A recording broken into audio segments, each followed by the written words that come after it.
Gujarat division बन गया। मेरे गुजरात के साथियों भाइयों, इस वक्त मैं बछियाना पिंड में खड़ा हुआ हूँ। ये पीछे महकमा नायर की जगह है जहाँ पे गुजरात डिवीज़न के प्रपोज्ड दफातर बनने हैं। वो कहते हैं ना, चोर चोरी तू जाए, हेरा फेरी तू ना जाए। जब हम जवान थे तो एक बड़ा मशहूर केस था कोऑपरेटिव स्कैंडल। उस कोऑपरेटिव स्कैंडल में भी गुजरात के हज़ारों लोग मुतासिर हुए और इस गुजरात डिवीज़न स्कैंडल में भी इस अहले इलाके की ज़मीनें, इस अहले इलाके के लोग मुतासिर हुए। सदके जावा मोनसलाई चौधरी साहब, तुहाडे ते सदके जावा, क्या प्लान बनाया है? इसको कहते हैं वाइट कॉलर क्राइम। आपने 3-4 साल पहले इसकी प्लानिंग की। इधर जितने भी गांव हैं उनके लोगों की ज़मीनें हथियाई। वो एक होता है डीसी रेट, मगर यहाँ पे मोनस रेट चला। जो मोनस लाई ने कहा उस रेट पे उसने जगह खरीदी। उस वक्त का डिप्टी कमिश्नर, उस वक्त का डीपीओ, उस वक्त का एडीसीआर, उस वक्त का पटवार खाना, उस वक्त के थाने, सब मुलव्वस हैं। लोगों से ज़बरदस्ती उनकी जगह हथियाई गई। इसके जो प्रपोज्ड हेडक्वार्टर है उसके इर्द गिर्द ये सारी ज़मीन आप देखें, ये सारी चौधरी मोनस लाई ने ले ली है।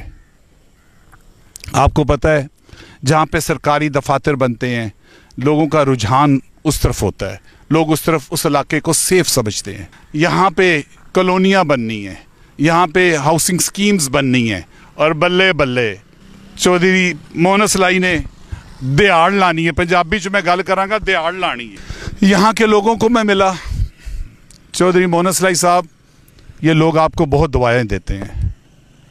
डरें उस वक्त से जब इनमें से किसी की दुआ आपको लग जाए। गुजरात के मेरे दोस्तों, मेरे भाइयों, ये अरबों का खेल है। ये सड़क, ये आप देखें, ये सड़क, ये 7 अरब रुपए की सड़क है, 7 अरब की, जो यहाँ से शुरू होती है और वो आगे तक जाती है टाल बंगिश तक। मुझे इमरान खान की बातें इतनी पसंद तो नहीं है, मगर मुझे उसकी एक बात बड़ी पसंद है। उसने कहा कि परवेज़ लाई पंजाब का सबसे बड़ा डाकू है। खान साहब, अब आपके ये नाक के नीचे ये गुजरात में डाका पड़ रहा है, ये डाका पड़ रहा है। खान साहब, आप बोलें इस डाके पे। यहाँ 3 सितंबर को सुना आप आ रहे हैं, पूरे गुजरात के सामने परवेज़ लाई से माफ़ी मांगे कि मैंने झूठ बोला था, मैंने गलत बयानी की थी, मैंने तुम पे तोहमत लगाई थी। वो हमारे एक एमपीए साहब हैं, सलीम सरवर जोड़ा साहब, कहेंगे कि जी मैंने तो नहीं चोरी की, मैं तो अपनी जदादा भी वेच सड़ियाँ। बड़े शरीफ हैं, मगर यहाँ जोड़ा साहब, इस प्रोजेक्ट में आपकी मुजरिमाना खामोशी, आपको जवाब देना पड़ेगा। आने वाले इलेक्शन पे आपसे पूछा जाएगा कि अगर आप कुछ भी नहीं कर सकते थे तो आपने क्या आवाज उठाई? आपने इस करप्शन के लिए आवाज उठाई? लोगों को बेवकूफ बनाया जा रहा है, इश्तिहारबाजी शुरू हो रही है, सोशल मीडिया मुबारक हो, मुबारक हो, मुबारक हो। किस बात की मुबारक भाई? मोनस लाई अरबों रुपए कमाएगा, इस बात की मुबारक? या मोनस लाई अपनी पॉलिटिकल एमएनए की सीट पक्की करेगा। नज़ीर वड़ैच साहब हैं, एक इलेक्शन कमीशन में होते थे हरियावाल के पीछे से। उन्होंने कुछ अरसा पहले, कुछ साल पहले चौधरी परवेज़ लाई के साथ बैठ के एक प्रोजेक्ट बनाया कि यहाँ पे एक जट्टों की एमएनए की सीट बनाई जाए, क्योंकि वो शहर गुजरात के बारे में कहते हैं कि जो शहर गुजरात वाले हैं ना, सानू वोट नहीं देंगे, और चौधरी अलाही एंड सन्स गुजरात शहर के लोगों से नफरत करते हैं। तो ये एक सीट क्रिएट की जा रही है यहाँ पे, तहसील कंजा बना के एक एमएनए की।